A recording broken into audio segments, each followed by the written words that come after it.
Shalom saudara-saudari yang terkasih dalam nama Tuhan kita Yesus Kristus. Pernahkah kita melihat sebuah ikat pinggang yang lapuk?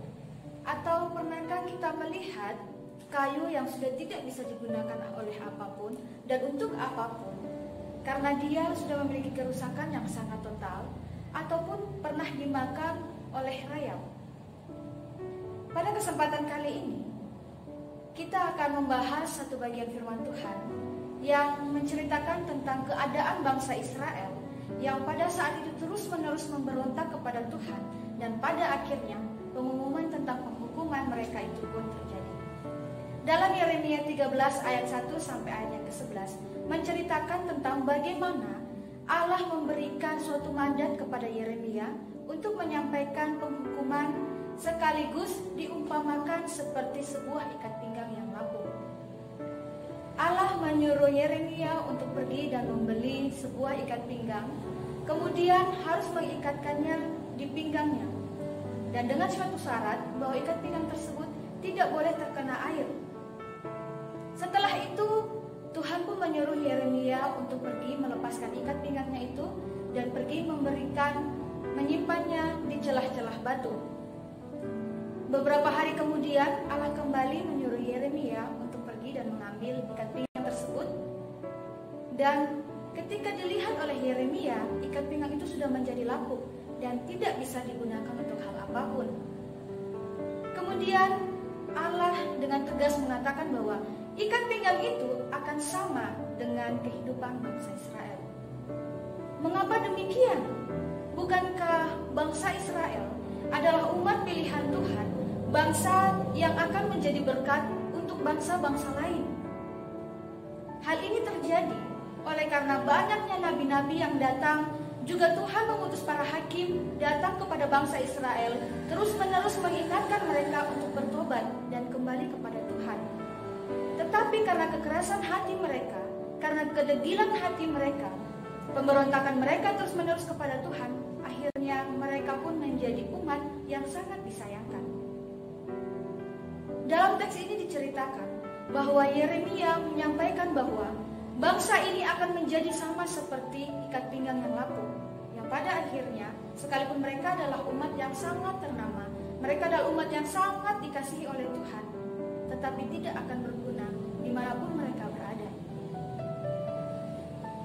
Pemberontakan kepada Tuhan hanya membuat kita tidak akan menjadi berguna di mana saja kita berada dan kapanpun kita berada.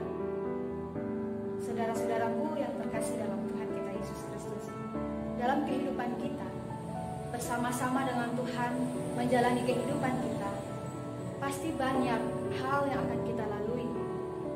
Seringkali kita berkomitmen bahwa kita akan terus-menerus mendekatkan hidup kita kepada Tuhan, dan sama seperti sebuah ikat pinggang, kita akan terus melekat dengan Tuhan dan tidak akan pernah jauh daripada Tuhan.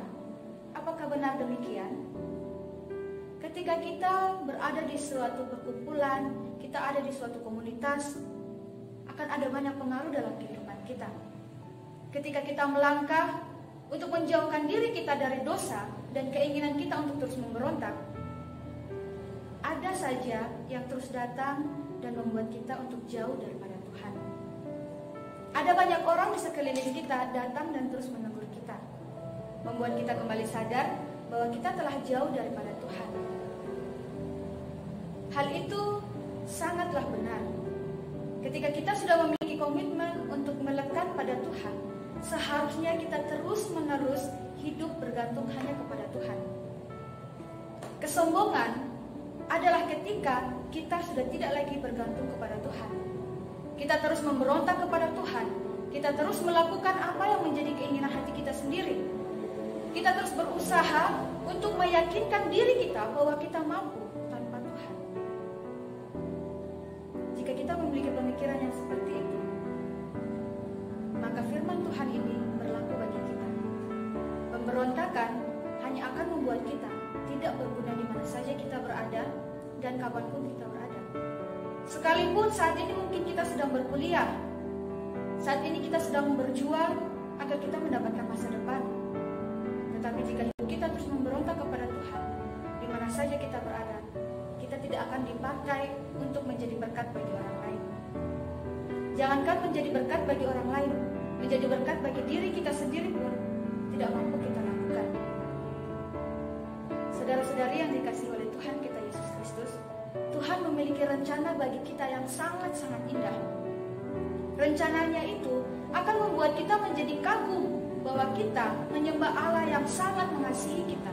Sekalipun kita terkadang menjauh, tetapi Tuhan tidak pernah menjauh dalam hidup kita. Rencana itu sudah dipersiapkan sebelum kita ada.